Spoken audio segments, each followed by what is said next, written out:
Hi, I'm Margie Holmes, psychologist, author, and educator. Today's topic is all about the intricacies of friendship on Facebook. Specifically, why people click that unfriend button on Facebook.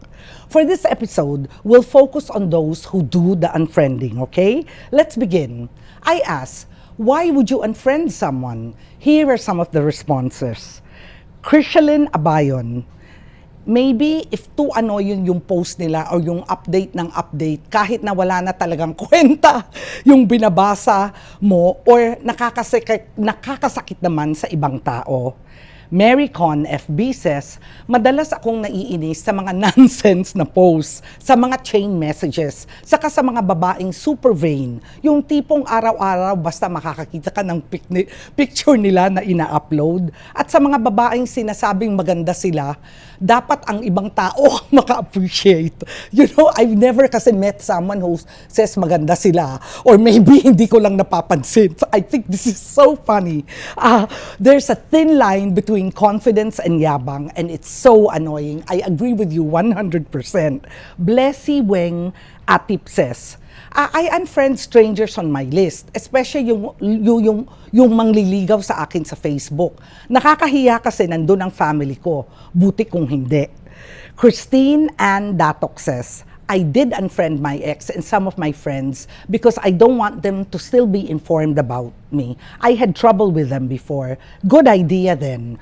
Hasmin Uy, why keep strangers on my list? Josephine Andres Magbago, I unfriend yung kung makapost ng status sa Facebook, parang pasan na ang daigdig kapag may kaaway. Sa FB, inilalabas ang sama ng loob. Ruth Soldevilla, unfriend the person who always thinks he's the most handsome guy in the world, conceited. And from one of our Sukis, and I hope in time, your favorite, because she certainly is mine, May Magsino. May says, I unfriended a vegetarian friend who raised hell on my wall after I posted my favorite ham. He even had word wars with some of my friends who defended me. But I still love vegetarians because when they're around, that means more meat for me. Haha, takaw. See, May also says, a chemically imbalanced friend unfriended me after my comments on iodine deficiency. She thought I was referring to her below sea-level IQ. Up to now, some of our mutual friends tell me she still posts about her tampo on how, in quotes, I humiliated her on Facebook. Duh! MJ Dagapak says, ina-unfriend ko yung mga taong nangutang sa akin na di magbabayad sa totoong buhay. Ay nako, I agree with you 100%. Nakakainis talaga yon. Especially kung hindi ka super mayaman, hindi ba? Cecil Guanzon Javier says, I would unfriend someone who had nothing positive to say about anything I posted. It's very disheartening to read someone's negative post about something in public. Kasi naman, she can always send me an PM, hindi ba? That is, all she does is she puts it in public specifically for the purpose of putting someone down or to make herself or himself sound superior. And yes, there are lots of these kinds of people on FB. And one of the things that so many people said, so I'm not quoting a specific person, is apparently some people put pictures on Facebook na nakakatakot o nakakadiri, siguro exploding firearms that maim you, etc. Yung sobrang grabe. And many people said that they unfriended people who consistently and constantly put up pictures like that. Okay?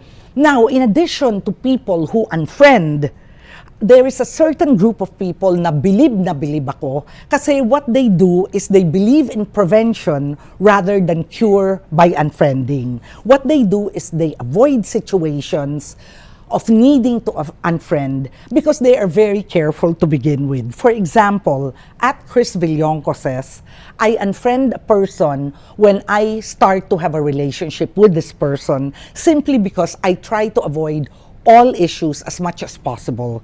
Chris Villonco further explains, I've seen couples that ended the relationship because of Facebook. So unfriending them is a surefire way of avoiding that. I mean, if you're a couple, unfriending one of your couple is a good idea. Desiree season, I rejected a friend request from my former schoolmate who bullied me in elementary. We were never friends to begin with. At saka tama ka, Desiree. Kung bully yun nung araw, for all you know, bully pa siya ngayon. Why should you accept the friend as a friend? Tapos, ano ka ba? Parang you forgot. It's hard. It's okay to forgive, as I'm sure you do, Desiree. But it's hard to forget, no? I mean, why put yourself in this position that makes you vulnerable? Okay? _project says, I haven't unfriended. My post is set to close friends only. Those who are not in this category, I set to be not shown my feed by not friending them. To my mind, Wing Besilo says it in a nutshell. She says, my ex sent me a friend request. I sent him a message which said, at bakit? Because of that, I never heard from him again. Now, here's a question. Might there be any reason you don't want to unfriend someone, even you don't actually unfriend someone, even if you want to? I got 4 exceptionally good answers, which I will be sharing with you, okay? The first came from Pat de Macleod. Unfriending someone will give him or her the idea that she affects you. Play dead ma. At least you can still monitor his or her posts if she or he posts something offensive against you.